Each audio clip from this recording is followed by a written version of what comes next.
Yox, məscidi söküb məktəb tikmək əlbəttə normal adamın ağlına gəlməz. Çünki məscidə gedənlər var, bizim dindar insanlarımız var.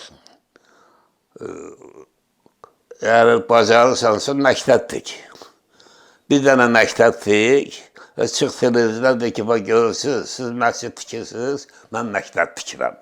Onda danışmağa sözün olar, yoxsa bu dedikodudur, onu sökərəm, bunu tikərəm.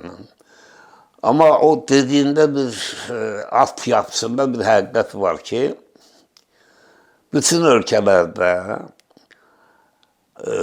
din adamları, yəni adi o insanlar ki, deyək ki, dindardırlar, namaz qılırlar, oruç tuturlar, onlar demirəm.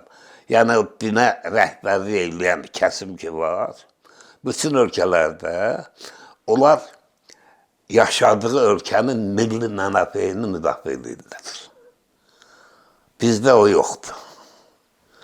Niyə? Çünki bizim mollalarımız İranda, orada, burada gedib oxuyublar. Nə öz tarixlərini bilirlər, nə kimliklərini bilirlər. Din, ümumiyyətlə, cəmiyyətdə o inançlı insanlara yol göstərməlidir.